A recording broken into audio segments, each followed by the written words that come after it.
So this is chapter 14, which is implementation and evaluation, and these are the last two steps in the nursing process. So we know the nursing process is action-oriented, it's always centered on your client, and it's outcome-directed because you're trying to reach an outcome. Clients and support persons are encouraged to participate as much as possible, so we always want clients, support people, family members to participate in helping the client reach their goals. During implementation, we're doing and documenting the activities that are specific nursing actions needed to carry out an intervention. So it's what you're doing for your patient to reach your goals and desired outcomes. It's the 5th standard of the ANA Standards of Practice, that book that y'all are reading specific pages of, and it deals specifically with coordination of care, health teaching and promotion, because that's part of nursing that's mandated by the Nurse Practice Act, and consultation as needed. The first 3 phases of the process, assessing, diagnosis, and planning, that provides the basis, all the information we need for nursing actions performed. So we've already said doing and documenting specific nursing activities and the results or the client's responses to these activities. We're not evaluating the nursing activities, but rather how the clients respond. And the results are examined during the evaluation phase of the nursing process. So figure 14.1, these are the things that occur in the implementation process. These are things that you need to know. So if you had a test question and says, implementing the need for nursing interventions, you would know you're in implementation. So in implementation, 1, we reassess the client. We always reassess before we perform an intervention to make sure it's still necessary and needed, because we know clients' conditions change. We determine the nurse's need for assistance. Is this something you can do alone, or do you need someone to help you? You implement the nursing intervention. On the flip side, if you delegate this nursing intervention, you supervise that care. You make sure it's performed correctly and you know what the outcome is. And you document your nursing activities, i.e. your interventions. Some of the skills we use in implementation are cognitive. They're intellectual. This goes back to critical thinking, problem solving, decision making, critical thinking, and creativity, because each patient situation is unique. And sometimes we need these skills to be able to adequately address their needs. You also need interpersonal skills, those verbal and nonverbal communication. The effectiveness of what you're doing, your interventions, your implementation of those interventions, depends largely on your ability to communicate. Your patient and you need to have a therapeutic relationship. You need to build rapport. It's necessary for caring, comforting, advocating, referring, counseling, and support. So your relationship is extremely important. You also need your interpersonal skills, and that's just conveying knowledge, attitudes, feelings, and interests, and appreciating your client's cultural values and lifestyle. You appreciate it and you implement care that fits their values and lifestyle. If it does not fit, you will not be successful because you're not taking the unique attributes of your patient into consideration.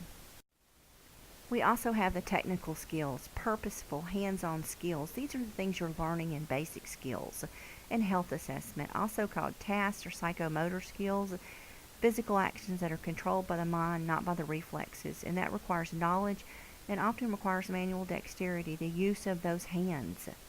Think about the things you're learning. You're learning to give injections, you're learning to put in catheters, in G-tubes. These are technical skills because they're hands-on skills. And in the process of implementation, we've already said you reassess the client. You determine if they still need whatever it is you're about to do. Determine if you need help. Do the intervention. Supervise any care you give to someone else. And document your nursing activities. So in the process of reassessing, you're making sure the intervention is still needed because the condition could have changed. If you need to determine if you need help. If you do not determine you need help and you get in there and you need help, you are jeopardizing your safety and the safety of your client. It also will reduce the stress on the client. And if you are lacking the knowledge or skills, you're putting your patient in jeopardy. And just remember, your interventions have to be based on scientific knowledge. You have to clearly understand what you're doing and also why you are doing it. And you adapt those activities for your patient's needs. You implement always, first and foremost, is safe care, and you provide teaching, support, and comfort to your clients through your interventions that you implement. You're going to be holistic. You're going to consider the whole person, that biopsychosocial person, all facets of the person. And you're always going to be respectful of a client's dignity and their self-esteem, and you're never going to do anything that jeopardizes that. And encourage your clients to participate. If they can do something, you should allow them to do it. Let them be active partners in their care. You're going to supervise that delegated care. You're still responsible for the client's overall care. I cannot stress that enough, that the responsibility and accountability rests with you. And you have to validate and respond to any adverse findings or client responses. So if you've delegated something and information is discovered that is negative, it's not within a defined limit, you have to address that immediately. As you can see how it's already highlighted on this slide, don't record anything in advance, and that's really referring to written things that are written.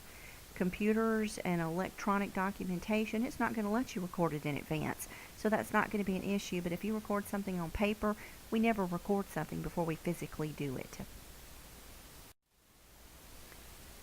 We move into the evaluation, the last step in the nursing process. That's judgment and appraisal. You're looking at their planned, ongoing, purposeful activity, and you're determining what your client's progress is and was your care plan effective. It's a continuous process, and it demonstrates nursing responsibility and accountability for their actions. We took actions. We implemented something in the hopes of improving our patient's health status and meeting a goal.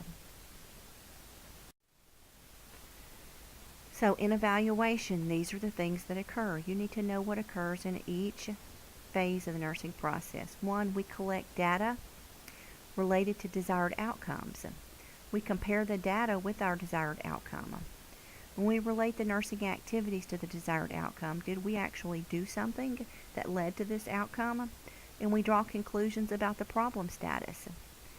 So did your patient reach their desired outcome? Did they walk 10 feet without assistance by 3 p.m.? If they did, we can say, well, that goal's been met, so we're terminating the nursing care plan. We're moving down to the next priority on our list. Well, what if instead of walking 10 feet, they only walked 5 feet? Well, we might say, we probably should continue this. Maybe we haven't had the time element to be successful, so we continue a care plan.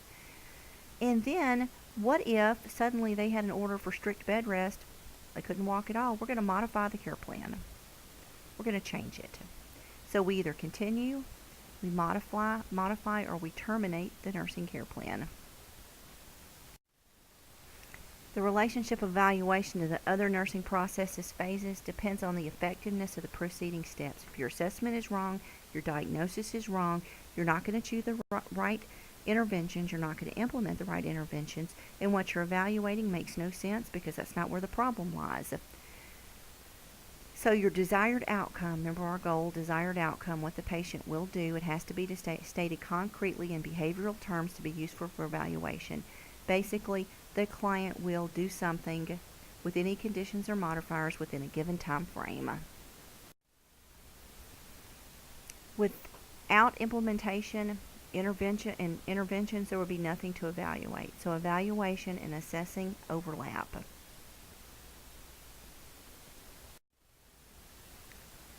Process of evaluating clients' responses. In the evaluation phase, we're still collecting data. Some of that you may have to interpret. And then we compare the data we collect with the desired outcome. The conclusion is, was the goal met? They completely did what we wanted them to do. They walked that 10 feet. Was the goal partially met? They only walked 3 feet. The goal was not met. They didn't walk at all. So that is the 3 conclusions you can possibly have. The process of evaluating clients' responses, we compare the data with the desired outcome, and we have an evaluation statement. It's a conclusion, it's a supporting data, and then we determine whether the nursing activities had any relation to the outcome without assuming that the activity was the cause or only factor of meeting a goal. There can be many different reasons why someone meets a goal or they do not meet a goal. It's not always tied into our nursing activities, but it is nice when we can see that what we did definitely assisted them in meeting a goal. And then we draw conclusions about the problem status. And what we're going to find out is either the actual problem has been resolved, or if it's an at-risk problem, the potential problem's risk factors no longer exist. That's really ideal when the problem does not exist and the risk factors have disappeared. Or we could have a potential problem. It's being prevented, but the risk factors still exist. We have a patient at risk for falls. We might have an alarm put on the bed. They might know to call for assistance. We might have a sitter in the room, but they're still on medication that alters their mental status. They still have an IV and an IV pole, and confusion still exists. And then we have an actual problem. It still exists. Even though some goals are being met, the problem is still there. And then we're drawing conclusions about the problem status. When goals are partially met or not met at all, the care plan may need to be revised. What we're doing may not be working. The client may just need more time to reach that established goal. It's still a good goal, but we just didn't give them enough time to reach it. So we choose to continue, modify, or terminate the nursing care plan. And we really critique this through each phase of the nursing process. If assessment is wrong, incomplete, or inaccurate databases, everything throughout the whole process is wrong. If diagnosing is incomplete, we need to add new diagnostic statements. If complete, we analyze whether the nursing diagnoses are relevant. If they're not, the patient's not going to progress. And then planning. We're looking at that desired outcome. If it's inaccurate, if the goals, outcomes, do they need revision, then we revise them. If accurate, are the goals and outcomes, are they truly realistic and obtainable? Is this something this patient can actually do? And also, have the priorities changed? Does the client still agree with the priorities that y'all decided upon? If they do not, it has to change. It's not going to happen if the client's not on board. And then planning, nursing interventions. Are the nursing interventions related to goal achievement? If your nursing interventions, if you're not doing something to help them reach a goal, those two things don't go together. So you always investigate what's the best did you select the best nursing intervention to help them reach a goal or desired outcome?